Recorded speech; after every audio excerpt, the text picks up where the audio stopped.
Hey Magic Makers, Mombierella here. We're in Navasota today and we're going to go to the St. Francis Wolf Sanctuary and have a tour there.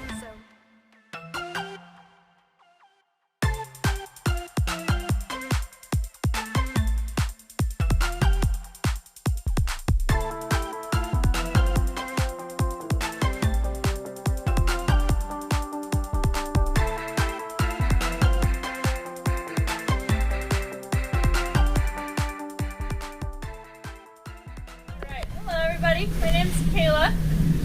I am a staff member here. I am a keeper here, one of two keepers. We also have a curator and an executive director, but pretty small staff of people here. I just started. February 13th was my very first day. I have lived in Texas before, but I actually came from Illinois, so you guys could all blame Snowmageddon on me. I brought the weather with me. It was not until after my college career that I fell in love with exotic animals and doing this. This is my favorite part of my job, is talking to the public. If you learn anything by the end of this tour, it is that wolves and wolf dogs and exotic animals in general do not make good pets. So, yeah, here we are. I'm going to go over the history of the sanctuary, and then I'll allow time for questions. The more questions you have, the more I like my tour, just so you guys know. I will absolutely rate you by the end. No, I'm just kidding. My favorite tour. Let's see. So, what happened in 2002 to merit the start of a wolf sanctuary? What happened that we needed to start one? There's actually a wolf that was running around the Montgomery-Conroe area. Which was surprising, and it was different because wolves have been eradicated in Texas since the 70s. So eradicated meaning locally extinct. There are no pure wolves left in the wild of Texas. They've all been, their territory has shrunk to right about the New Mexico and Arizona area. So with that being said, why was there a wolf running around? It was running around the rural area, which means that a lot of ranchers and people out in the sticks were feeling threatened, like their farm animals might get hurt. I don't want to seem stereotypical, but what does a threatened Texan do? Shoot. Yeah, shoot first, right? She was hunted, and when a good Samaritan picked her up, she had her foot stuck in a coyote trap, and she'd been shot in the shoulder. Now, that's kind of the craziest part of the story to me. Not the fact that she was hunted. That kind of makes sense when you look at, human nature. But that a good Samaritan just took a wolf that was injured, bear hugged her, and put her in the car. That's the craziest part of the story to me. I think that, there must be something we've got wrong about that story on how she was captured. But she did get to a vet clinic. The vet patched her up. And it then came to, well, where do we put her? We can't just open the front door and let her go back out there. So they ended up calling up Texas Parks and Wildlife and asking for advice. And Texas Parks and Wildlife pointed them towards a list of local rehabbers. So there are rehabbers, animal rehabilitators, all over the United States. In the state of Texas, there are actually coalitions of them in the major cities. So you've got Austin, San Antonio, Dallas, Houston. All those major cities actually have rehabbers that work together to make sure they're not biting off before they can shoot. So one person takes care of all the baby bunnies in the spring, and one person takes all the possums that are hit by cars, things like that, in order to rehabilitate them, get them back out to the wild. And what they were looking for was somebody that could take care of a large carnivore. The largest carnivores in the state of Texas that can be rehabilitated in the state of Texas are bobcats and coyotes. So in contacting rehabilitators for those animals, every single one of them said, no, you're not going to be able to rehabilitate that animal. There's no way. You're going to need to find a forever home for it. And this vet, just starting to grasp the straws, just started going down that list of rehabbers, calling everybody on it that would answer the phone. And on that list was a woman named Jean Lefebvre. Spoiler alert, Jean Lefebvre is now the name of our welcome center. She was actually a rehabber for birds of prey. She loved vultures. She loved teaching people about what vultures did for the environment, how important they are to us. And she basically said, you know, I can tell you're getting desperate. I'll come in and see the animals, but I can't promise anything. I've never worked with wolves before. So she came in, and the first thing that she asked the vet was, well, what's this animal's name? And the vet looked at her like, we didn't name her. She's the only wolf we have. We don't get her confused with anybody else. She's in the back. And Jean Lefebvre said, well, everybody deserves a name. And she decided to name the wolf Mystery because she was the mystery wolf of Conroe, Texas. It's very fitting. What happens when you name something? You get attached. You get attached to it, yep. She went home and started filing all the paperwork she would need through Texas Parks and Wildlife and through the USDA in order to start her own facility. Now you fast forward a couple months from that point, and there was a wolf facility that was shut down in Spring, Texas.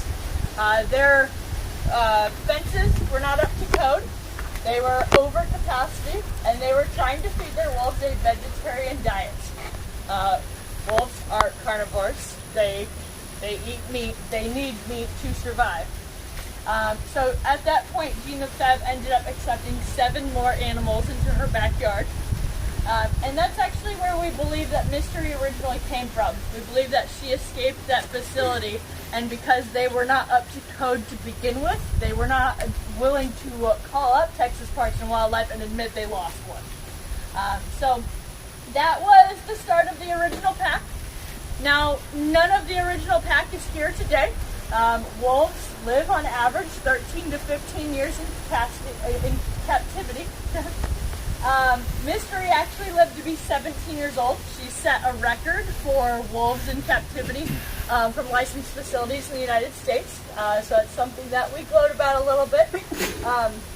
But none of the original pack are here. Since the opening in 2002, we have had 36 animals come through our doors. 13 of them are still here. Those are the 13 animals that we have right now. 3 of them have actually been proven to be dogs, and we were able to get them adopted out, and the rest of them have passed away here. So why a facility like us exists is because wolves cannot just be put into shelters. 12 out of 13 of our animals came from private owners that decided that they did not want them or could not have them anymore. And you can't just put a wolf or a wolf dog in a shelter without expecting it to be euthanized. It is a liability risk to the shelter. So that's why we are here. All right, in this enclosure there are actually 2 animals. It is Miko and Taylor. Now you guys will notice that our signs are backwards for 3 out of 4 of our sets of enclosures. It's because they traded bedrooms last night. So it's just something that we will randomly do is swap bedrooms for them. It's enriching for them to be able to smell the other animals. Lapua, who's in that enclosure, actually is really good at digging dens. And she started digging one right here. And when we let Taylor over, Taylor was super interested in the big hole in the ground. So things like that, it's just something that stimulates them, something that's beneficial for them. And it's something that makes their daily life a little different. I know you can't imagine this, but a world where you're quarantined to your home for months at a time, that's how these guys live full time. That's how they live their lives. So enrichment is actually one of the most important things that we can do for them. And enrichment is anything that stimulates the animal. So anything from the food, whether it be the food choices that they have or the way that we feed them. It's one of the times a day that we enrich them. This week, a lot of our animals are getting their food frozen in blocks of ice, which kind of makes it like a giant popsicle. They have to chew through it, have to gnaw through it. Some of them have chosen to actually try to go out into their enclosure and bury it. We just have to keep a really good eye on making sure that they dig it up later on. But animals like Taylor will do that, and then she'll dig it up immediately. She'll bury it, she'll dig it up, and it's like she just wanted a little bit of seasoning on her frozen food. So Miko behind me is the darker colored one, And Miko is what you call a photo for profit animal. And those animals come from organizations that allow the public to hold their animals, bottle feed them, take a picture with them, and it might cost you $20. It's a for-profit facility. Luckily, these organizations are becoming less and less common as circuses become less and less common, but there are still sanctuaries around the United States that practice this. The issues that go along with this. Once that animal turns 6 months and 1 day old, it becomes illegal, or if they reach a certain weight point. And unfortunately for these animals, they almost always reach that weight point first, so the organization will purposely keep them malnourished in order to keep them small, in order to keep that profit off of them. So one of the things wrong with it. Another big one is, well, when it does become illegal and that animal is no longer a profit, it is an expense. What do they do with the animal? And a lot of times that is euthanasia. They will put the animal down. In Miko's case, he was actually sold to a member of the public. A guest, just like yourselves, came through a facility in Louisiana that day, and a military couple, ended up buying Miko at the end of their tour. Miko is a wolf dog. That is something I failed to mention. We're home to 13 animals. 6 of them are pure wolf. 6 of them are wolf dog hybrids, and one of them is a very rare species of animal known as a dog. And we'll talk about him more when we get to him. Miko is a wolf dog. He's about 50% wolf and dog. And shortly after taking him home, they lived in Georgia. The facility was originally in Louisiana. And shortly after taking him home, they discovered that they were pregnant. And they had no idea how Miko would do with a baby, so they opted to relinquish him. I will say that they made a very good choice because Miko is one of our food-aggressive animals. Imagine a toddler trying to take food away from the wolf dog. It probably wouldn't have ended well. So that is Miko.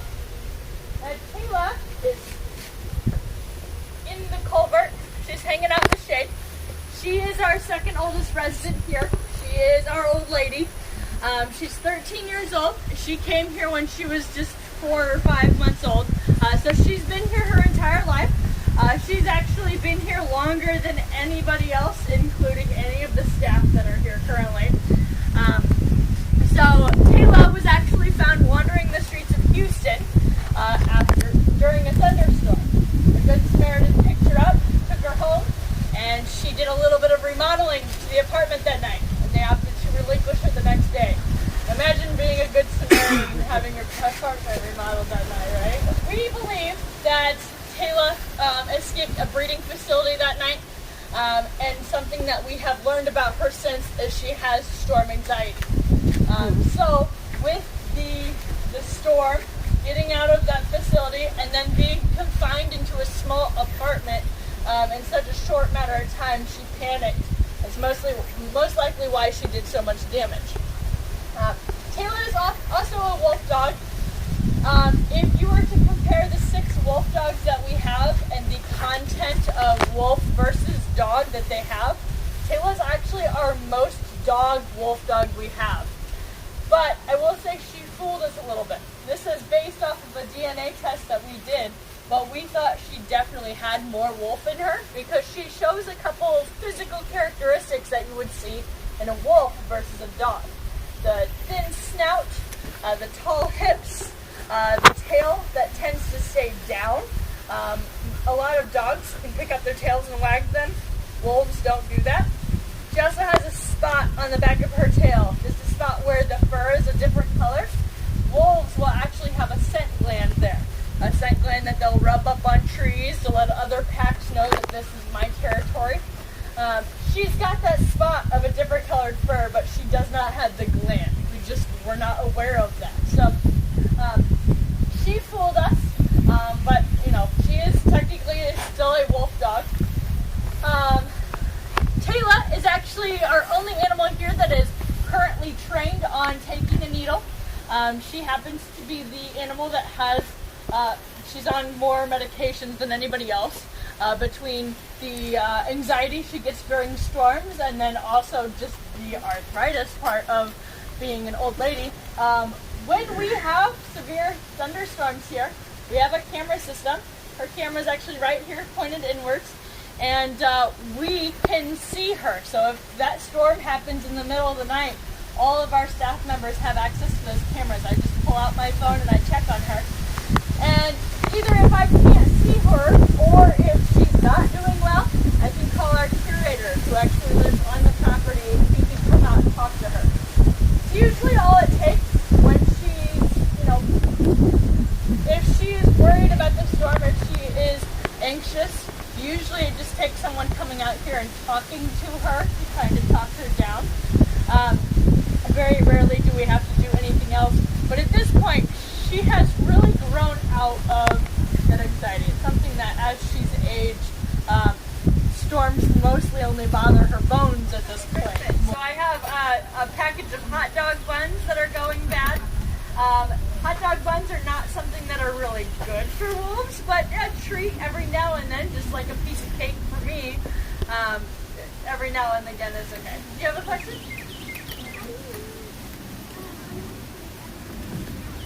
Yeah, how do I move the wolves from one enclosure to another? These enclosures are actually connected. The mid-fence here has a gate. It's up there, a little bit past that platform, and it's a guillotine gate. So I can lock, say I lock Taylor and Nico in the back. There's a shift area where the double fence is. I can let Lapua and Raj over, and then shift Nico and Taylor over as well. So there's just a gate in the middle.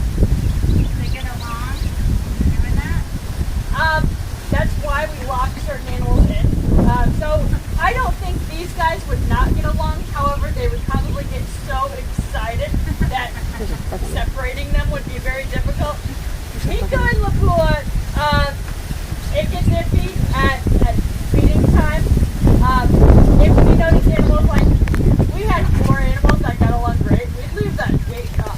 Having that, letting them have twice as much room.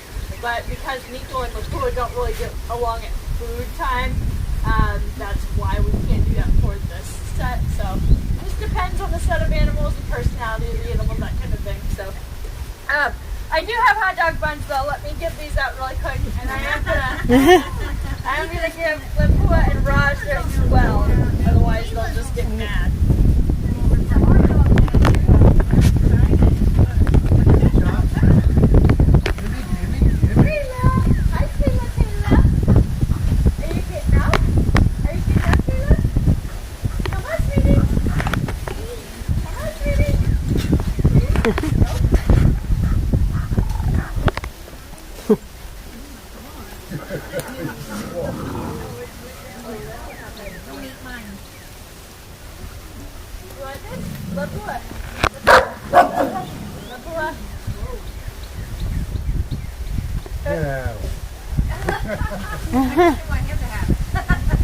Yeah, basically.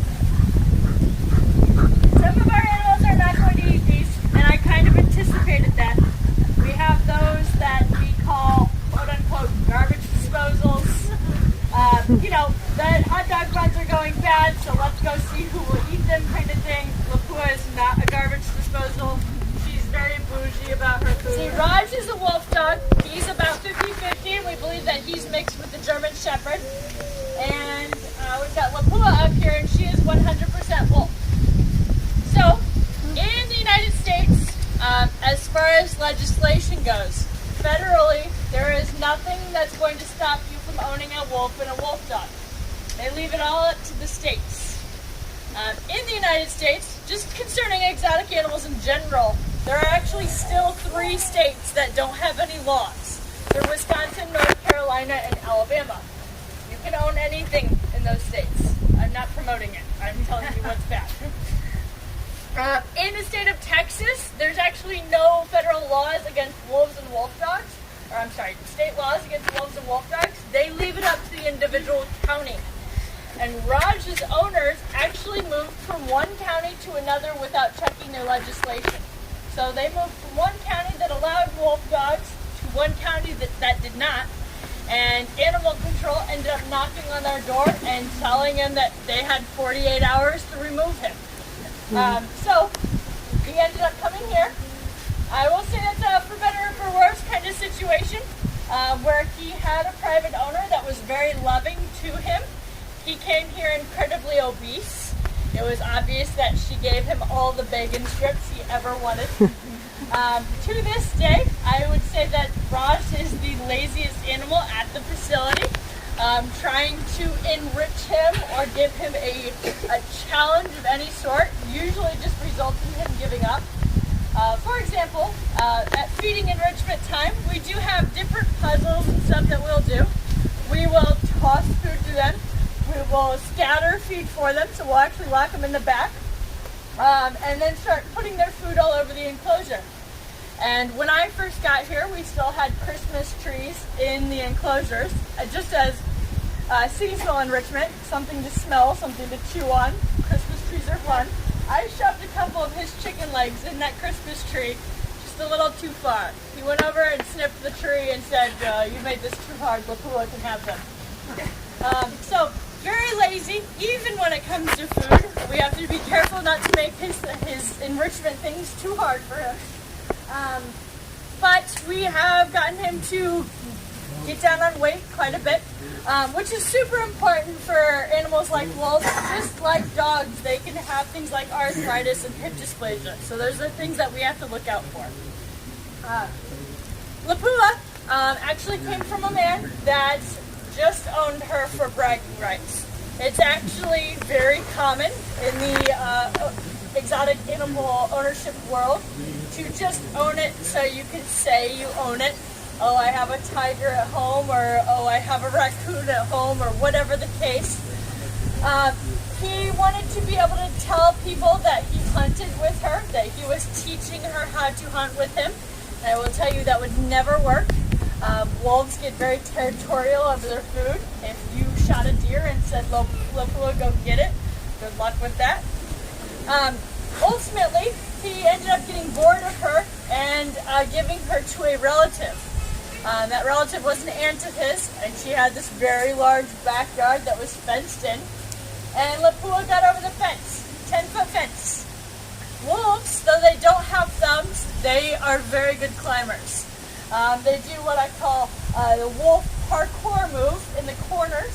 They will bounce back and forth between the corners until they get over the fence. That's why our overhangs that point into the enclosure are actually so important. So, not only is Lapua our climber, she also happens to be our digger. We have a 3-foot dig guard under all of our enclosures that is buried around it. When it comes to constructing a new enclosure, that tends to be the most expensive part, is digging a hole to put the fence into. But with Lapua especially, but with any of our animals, we want them to dig. We want them to feel like they can dig, but we do not want them to Shawshank their way out of the enclosure. So anytime we notice that they are digging along the fence lines, we will fill it in. If they are persistent, we will use things like cinder blocks or gravel that are not as fun to dig through, and that usually slows them down. But in general, we encourage her to dig her own den. She actually recently moved from those two habitats, she was being plopped back and forth, to these two habitats. And in those two habitats, there is one den that has not collapsed with the recent rain we've had. The other enclosure actually has a basement underneath the house. And those are both from Lapua's doing. So she's only been in these enclosures for about 2 weeks. She has not dug a full den just yet, but I'm just waiting for it. So Raj and Lapua, they act a lot like siblings. Have you guys seen Zootopia? It's a good movie, right? In Zootopia, there's a part where the bunny comes out and she's like, "No, stop, you're going to start a howl." And then one wolf howls and then all of them start howling. It's Raj and Lapua every morning. They tend to get impatient with getting fed. They start to wrestle around with each other. And then Taylor steps in because Taylor is Mama Tay and she's telling them to stop. And then all of a sudden everybody in the pack is howling. So Tends to be just about every morning occurrence. How do I feed them without getting bit? That's a good question. There is an area in the back that we can shift them into. So I can either feed them back there, which is, do you see where that double fenced area is back there? It's actually a little concreted area, and we call it their shift area. And we will lock them out of it, and we'll put their food in there, and then we'll let them have access to it. That way we keep all of our fingers. Or we can lock them into it and then go out into their yard, and we'll actually scatter feed them or whatever the case. So it's a very good question. We want to make sure that we don't get bit when we're feeding them. Yeah. And sometimes you're hiding the food around just to make things different for them, so they have to find it in the grass, in different places, or in a tree. Or in holes. In holes, or bury it. Taylor's really good at digging just little holes big enough to put a piece of chicken. Do you have a question? Do you let them do any exercise, like specific exercises or anything? Do we let them do any exercising? So this is what we consider primary containment for our animals. This is where they stay. We can't take them out of their enclosures and let them run around. These enclosures are large enough for them to get adequate exercise, and when we toss feed them, we will actually make it a point to throw a piece of chicken in, let them finish it, let them run back, and then we throw another piece in. So it's a lot of back and forth type of motion. Ultimately, we would like to see these guys have twice as much space as they have now. So if you look at the way we've designed our enclosures, this is not two different enclosures. This is one enclosure with two halves. So eventually we would like to be able to raise that gate and have just Nico and Taylor here, or just Raj and Lapua here. That just means we need twice as many enclosures as we have right now. And it was in the planning with moving here that we were going to construct more enclosures. It's just a little bit of fundraising, and it's a little bit more down the line at this point. So it's probably about 2 years away before we can do that. Actually mimic the fasting that they would do in the wild. In the wild, they would actually probably go more than 1 day fasting. They would eat a large meal and then fast for a couple days, and then eat a very large meal and fast for a couple days. So we do our best to mimic that and give them that bone, which is very, very enriching and good for their teeth. So. Achilles is not very polite when it comes to food. He will typically try to steal Ryu's. So this is Achilles right here. Ryu is the darker colored one. She tends to hide during tours. If she doesn't come out again, we probably won't talk about her, but we will talk about her sister Raksha, who's a couple enclosures down. But I'll start with Achilles. Achilles is, both of these guys are full wolf. Achilles is our only Arctic wolf. So besides Achilles, you can assume all of our wolves are gray wolves or gray wolf hybrids. That's the only good thing about coming from a breeder is the fact that we know everything about Achilles. We know his family history. We know he has a littermate, a sister. We know that his father developed hip dysplasia later in life, and it's something that we keep an eye on with Achilles. How do we keep an eye on things like that? We actually train our animals. So one of the things that we have trained Achilles to do, I should have just shown you. I probably have an extra. I'll show you. Yeah. We train them to do different things. So, sit. Sit. All the way. There we go. Lay down. Lay down. Was this so good that you can't? Lay down.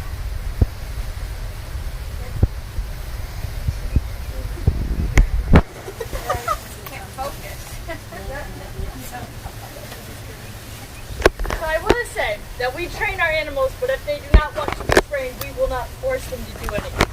We do have animals that are untrainable, where either they cannot be trained, animals like McQuaid, or animals that they just don't like us enough. Wolves are very timid animals, so the more the more dog an animal is, the more likely it is to be trainable. Achilles is kind of a weirdo in how social he is for a wolf, but I would argue that is because he was a hand-reared animal at that breeding facility. Achilles. Now, something obvious about Achilles, he's an Arctic animal, and he's white, right? Well, why is he white? Can anybody tell me why Arctic animals are white? Yes. So they can blend in with the snow. Yeah, that's a really good answer. There's actually a better one. Imagine a snowflake. A pile of snow is white, right? And that's because of light refraction. Because if you take a single snowflake, it's actually clear. It's just frozen water. If you were to pull a single fur off of Achilles, it would be clear. It's hollow, it's it's clear, just like a single snowflake is. He's only white because of light refraction. That is so he can keep better insulated. Your hair and my hair is filled with pigment. Pigment freezes faster than air does. So his hair is hollow to keep him warmer in the Arctic climate. Now, what color is Achilles? Like, actually, what color is he? Clear. He's a really gross looking yellow color.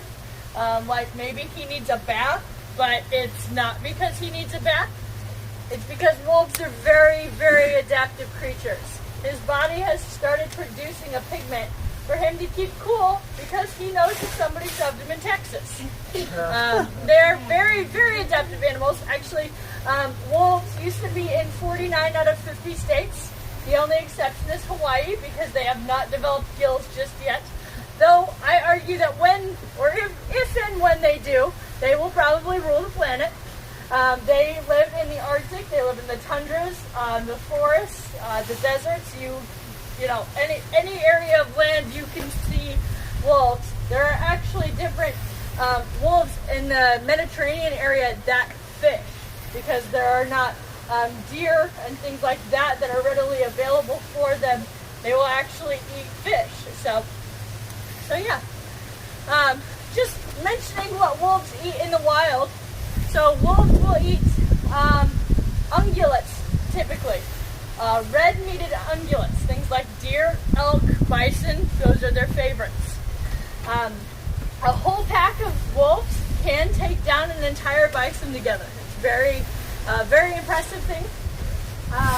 Now, our wolves do not eat deer and elk and bison because those things are not easy to get for them. All of our food is actually donated from the Montgomery Food Bank. So whatever you don't buy at the store, they will take to the food bank, and whatever the food bank can't or won't use will come to us. So right now we have about 2,100 pounds of ground beef. Before that, it was a lot of chicken. We actually had some salmon and some crab and stuff donated at one point. So it's ever changing, which is enriching for them to have something a little bit different all the time. But with that being said, in the wild, they're eating an entire animal. Everything from the eyeballs to the kidneys, they're eating. Humans mostly eat muscle meat. We don't have a whole lot of eyeballs and kidneys that we're willing to just gobble down. So we have to supplement, meat complete supplement into their diet. It's just a powdery substance that we mix into their meat to make sure that all the amino acid chains are completed. And everything that they need to be eating, they are getting. Not to say that we won't use deer if we get it, but typically it has to come through Texas Parks and Wildlife in order for us to be able to use it. So it's a little bit fewer and far between. All right, any questions about Achilles? We can go ahead and talk. Yeah, we can actually talk about Ryu a little bit. Since I think she's visible for you guys. She's in that culvert. Ryu came here with her sister Raksha. Females in wolf packs, wild wolf packs, or those in captivity, there's a lot of female aggression. So Ryu and Raksha are both female aggressive when we ended up having to separate them. The reason for that is actually because in the wild, the non-dominant females will stop cycling.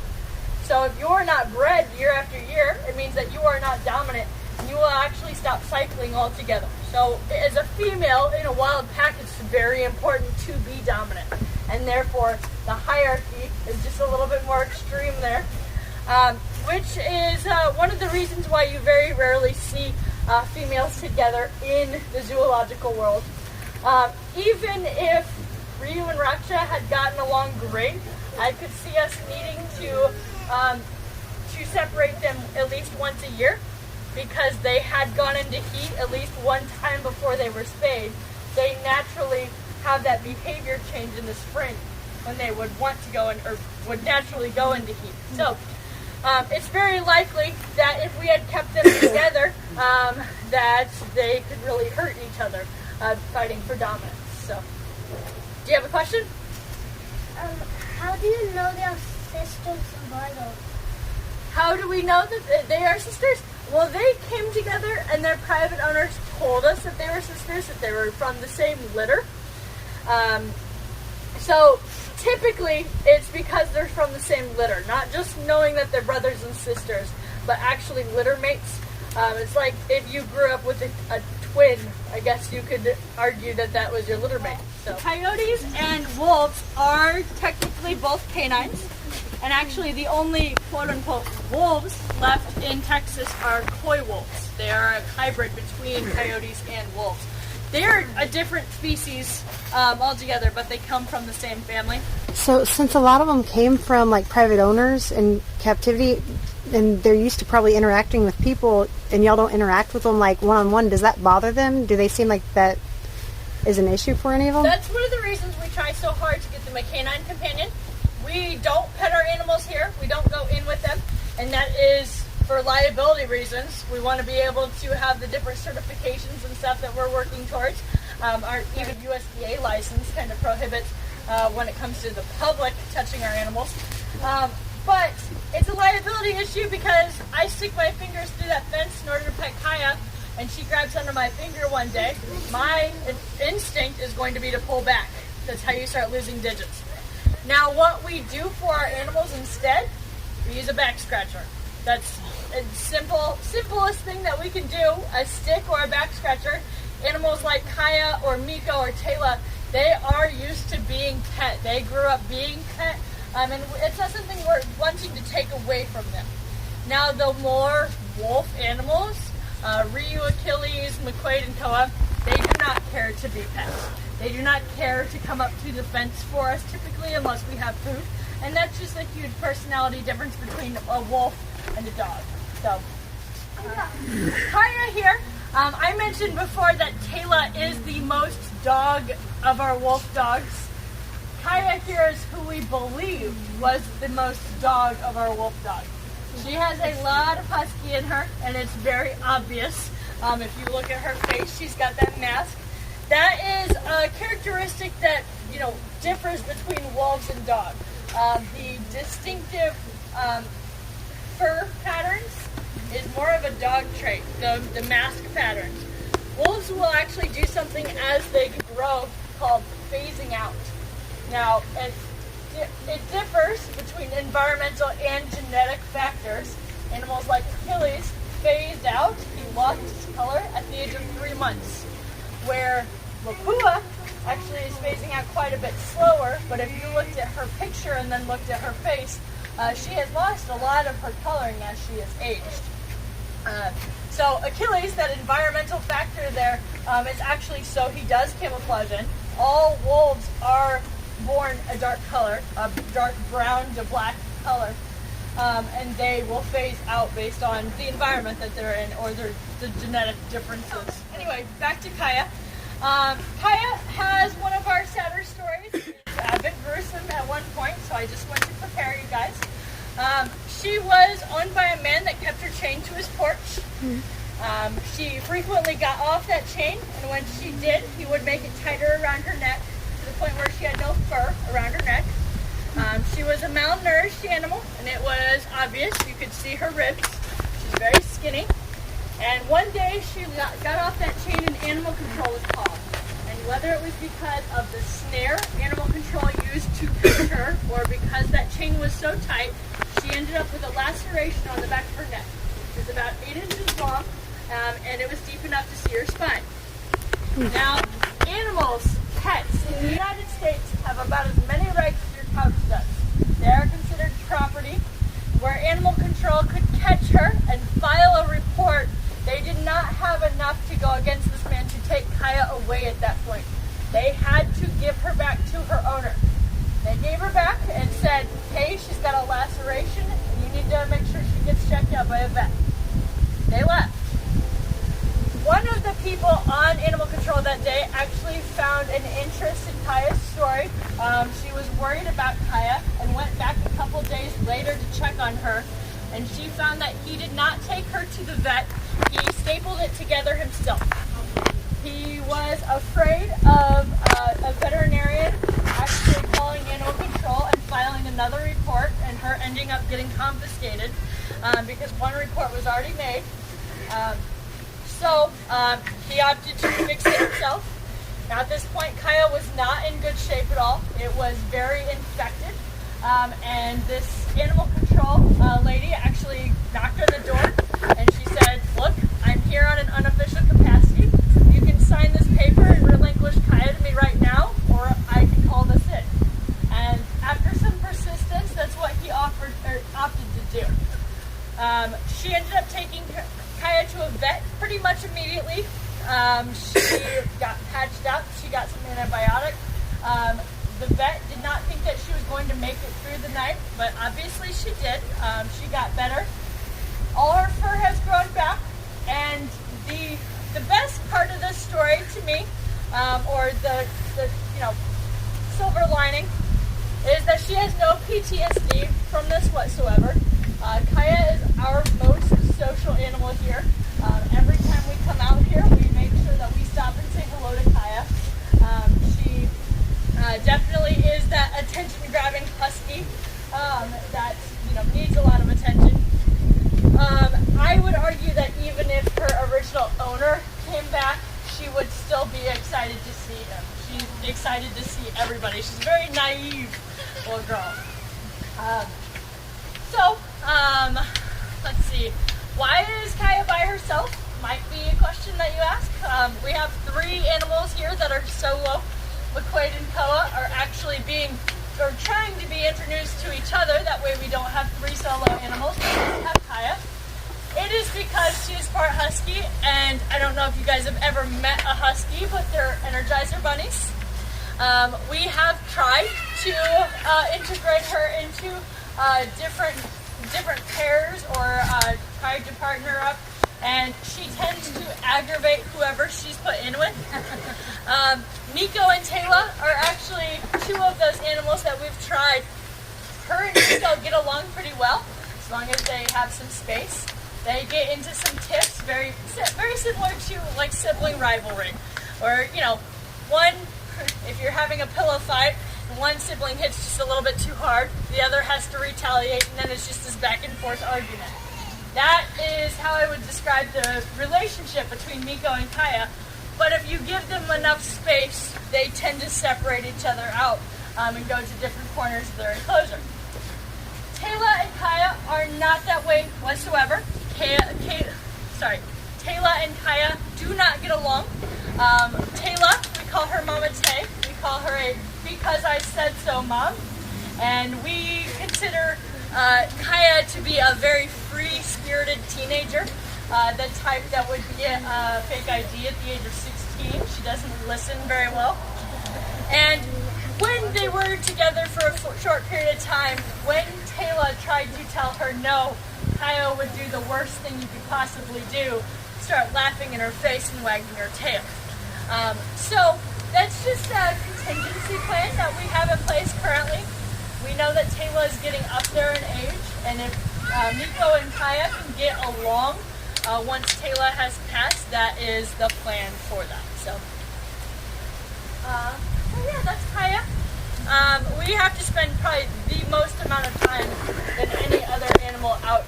Sorry, my words got confused there. We spend a lot of time with Kaya.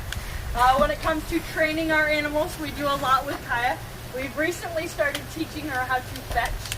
We have these little fire hose balls. We have fire hose that gets donated from your local fire department that expires at the fire department, and we will make toys out of them because they're mostly wolf-proof. It's a fabric that's not supposed to be puncturable. And we have started to teach her how to bring that fire hose ball back. So something that we've been working on, just something to take up a little time, spend some time with her. We also just do random things like read to our animals. We'll come out. That's something I do on my lunch hour. Most of the time I'll come out and I'll just read to one of them. That way they're getting that socialized part of their day. This was about half the wolf tour we took of the sanctuary, and we really had a great time there. The paintings in the gift shop are actually made by the wolves themselves. And you can support the St. Francis Wolf Sanctuary if you like. You can pick a specific wolf to sponsor, or even sponsor the entire pack. Thank you so much for joining us today. I hope you liked it. We had a great time. If you haven't had a chance to, please take a second, like, subscribe, ring that notification bell, comment down below, share with a friend, and remember, let it go and keep moving forward. Have a magical day. Bye.